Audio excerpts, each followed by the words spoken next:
Bonjour, vous écoutez le podcast de Virage. On vous donne des pistes pour aller de l'avant et ça se fait parfois à contre-courant.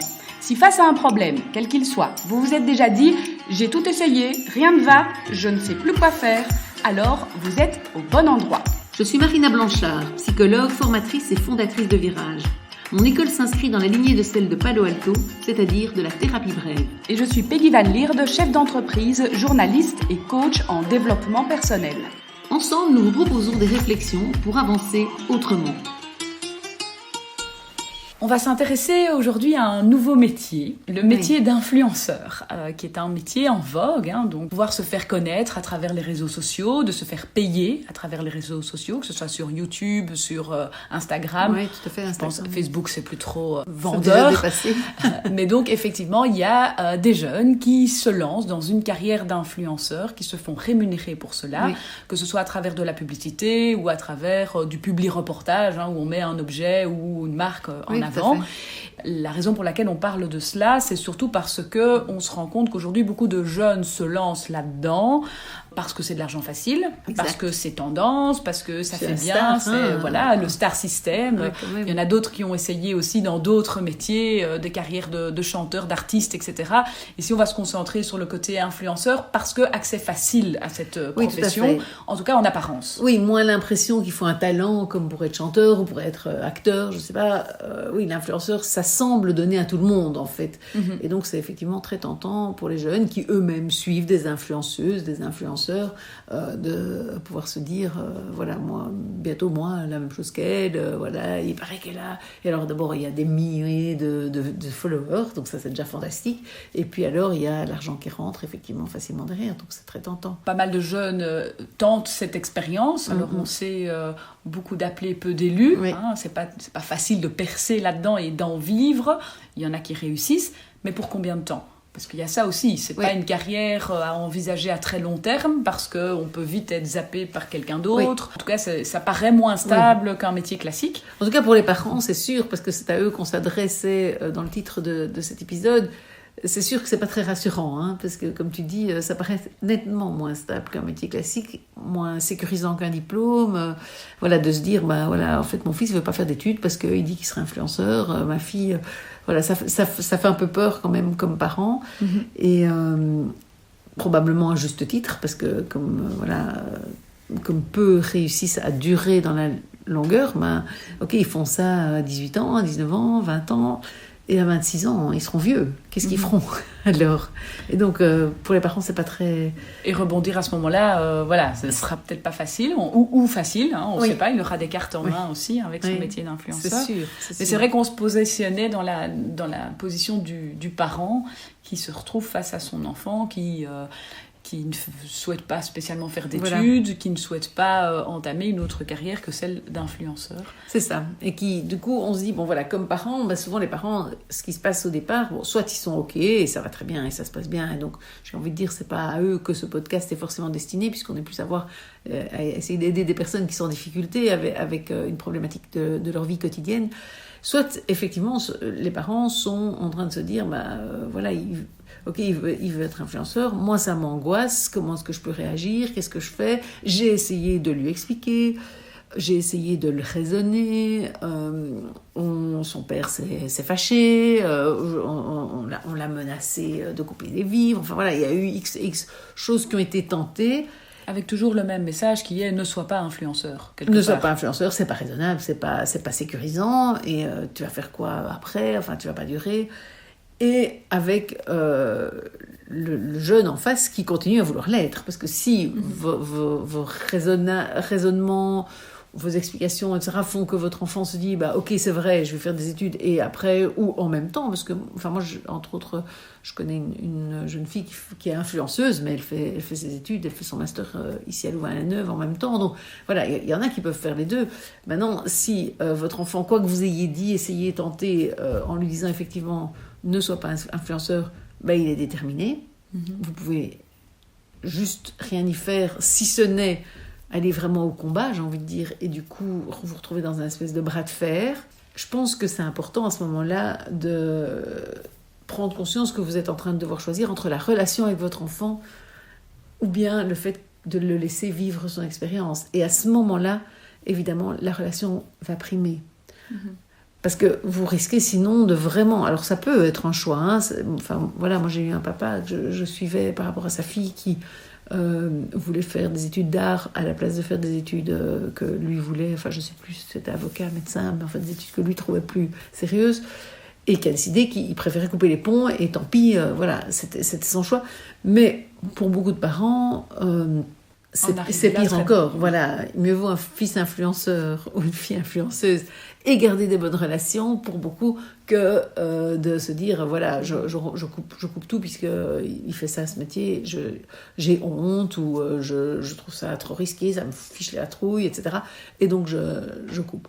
Donc on peut imaginer ça, mais si vous êtes dans une optique de ne pas vouloir couper, si vous êtes dans une optique de maintenir une relation avec votre enfant, effectivement, et que vous avez déjà essayé pas mal de choses, puisque votre idée c'est qu'il ne devrait pas faire ça, donc vous avez essayé pas mal de choses, ça va être important, effectivement, de pouvoir accepter, du coup, et pouvoir même, j'ai envie de dire, l'encourager et y croire, et lui donner sa chance, puisque lui se fait confiance.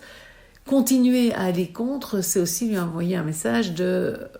Tu n'es pas capable. Tu n'es pas capable de réussir ça, tu n'es pas capable. Alors que pour lui, il en voit d'autres qui le font, ça a l'air très accessible, et il se dit, mais c'est pas possible que je sois pas capable. Donc je pense que à un moment donné, c'est important de pouvoir se dire, je lâche parce que je priorise sur la relation avec mon enfant. Et je le laisse essayer, voilà. Faire sa propre expérience aussi, et tirer ses propres conclusions. Voilà, exactement.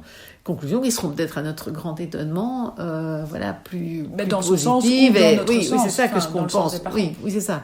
Je veux dire, oui, c'est ça. Mais si les parents sont étonnés, je veux dire c'est que ça fonctionne. Et donc, effectivement, c'est possible que ça fonctionne. Parce qu'il y a quand même des gens qui vivent de ça, j'ai entendu il n'y a pas longtemps, je ne sais même plus comment ça s'appelait, mais...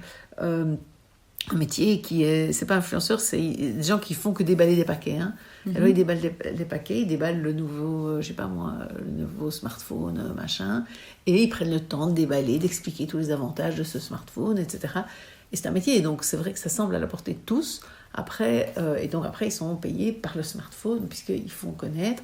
Oui. Et manifestement, pour les marques, ça revient beaucoup moins cher en marketing de payer des individus que quand ils doivent passer une publicité à la télévision ou à la radio. Voilà, voilà.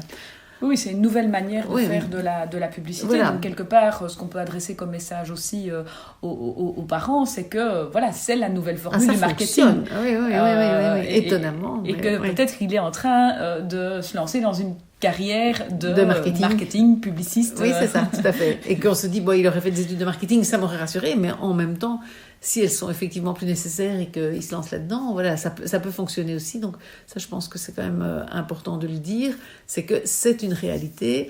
Et c'est vrai que nous, moi je me sens plutôt de l'âge des parents que de l'âge des jeunes.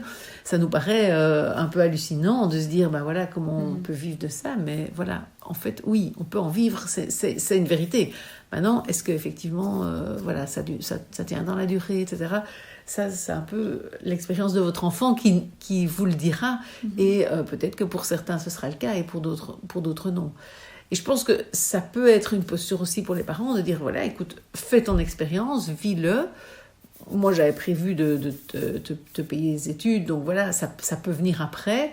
La seule chose, évidemment, c'est de trouver le deal. Où vit le jeune quand il développe son activité d'influenceur? Est-ce que les parents financent ces années-là? Et donc, est-ce qu'ils vont devoir financer le jeune ces années d'influenceur et puis ces années d'études et donc encore l'avoir 10 ans à charge alors qu'ils avaient plutôt imaginé 5-6 ans? Donc ça pose d'autres questions qui devront évidemment être débattues dans chaque famille en fonction de ce qui est possible. Mais ça peut être aussi, tu veux faire ça, mais écoute, alors je te laisse te responsabiliser. Tu restes bienvenu à la maison, mais moi je te donne pas d'argent de poche, c'est ton choix puisque tu vas gagner ta vie avec ça tout de suite, c'est très bien. Je vais peut-être dire mais ça sera pas tout de suite, etc. Dire mais enfin tu m'as dit que ça irait vite, etc. C'est soit tu fais des études et tu continues à être rémunéré entre guillemets comme étudiant par les parents avec de l'argent de poche, etc. Soit tu te lances là-dedans et je veux bien tout à fait l'entendre, mais alors tu assumes. Parce que, et si après tu veux faire des études, tu auras alors... c'est peut-être décaler l'idée des études un peu dans la tête des parents aussi. Et peut-être que ce sera jamais, et peut-être qu'un jour le jeune y reviendra, et que peut-être même en faisant ce métier-là, il se rendra compte qu'il y a des notions qui lui manquent, peut-être qu'il fera le marketing autrement, ou l'informatique, ou voilà, ce qui lui plaît. Oui, en plus, quand on veut imposer des études, en fait, à son enfant, on peut amener l'âne à la rivière, mais on ne peut pas l'obliger à boire. Mais en fait, on peut inscrire son enfant aux études, lui payer le Minerval, un cote éventuellement ou pas, ou un logement étudiant pour les Français. En fait, le problème, c'est qu'on ne pourra pas l'obliger à étudier. Et donc, j'ai en tête plusieurs exemples de personnes qui sont venues me consulter, mais trop tard, j'ai envie de dire plus tard, après avoir essayé de mettre cette pression-là à son enfant. Et en fait, en plus, en Belgique en tout cas, on ne peut échouer que 3 fois. Et donc, des jeunes qui d'après n'ont plus pu faire d'études parce qu'ils avaient été inscrits 3 fois en première dans des universités, puis une école supérieure, enfin voilà. Et en fait, qui finalement se sont retrouvés sans possibilité de les faire. Et donc, les parents ont été un peu pris à leur propre piège. Donc, je pense que c'est important aussi, comme parents, de se dire que de forcer vraiment... On est presque voué à l'échec d'office, parce qu'il suffit que le jeune aille un peu au cours au début, s'il veut encore un peu montrer qu'il est sympa et qu'il suit le chemin qui est demandé, mais quand il faudra étudier vraiment, entrer la matière dans sa tête, voilà, ça demande un effort qui fait que sans motivation propre, c'est vraiment extrêmement rare qu'on puisse réussir vraiment juste pour faire plaisir à ses parents. Bon, alors il y en a peut-être qui le font, mais c'est quand même extrêmement rare, quoi. Et donc, ça engendre peut-être des frustrations un peu plus tard dans la vie professionnelle aussi. En plus, il y a un risque, évidemment, de ne pas être dans la voie qu'on se serait choisie, etc. Donc, je pense que là, les parents peuvent être encore plus perdants, parce qu'en plus, ils auront dépensé de l'argent pour rien, ils vont être déçus, ils vont être encore plus fâchés sur leur enfant, en disant, mais enfin, t'as pas respecté, t'as vu... non. Alors que, en fait, le jeune dirait, oui, mais j'avais pas envie, c'était pas ça que je voulais, quoi. Et il l'avait dit, et je l'avais dit, en plus. Et donc, il y a un décalage. Et c'est vrai que ça, je pense que c'est une attention aussi à avoir, quoi. Donc, que retenir aujourd'hui de cet épisode ? Quand on n'est pas d'accord avec le choix de vie que son enfant s'amène à faire, donc ici, en l'occurrence, le choix du métier d'influenceur, peut-être qu'il faut mieux parfois éviter le bras de fer qu'on pourrait avoir avec son jeune, le laisser vivre son expérience, voir où ça mène, plutôt que de vouloir à tout prix imposer son point de vue qui n'est pas celui de son enfant et de risquer de perdre la relation avec lui. Merci beaucoup de votre écoute. Cela nous encourage à continuer ce podcast chaque mercredi en espérant qu'il vous plaise de plus en plus.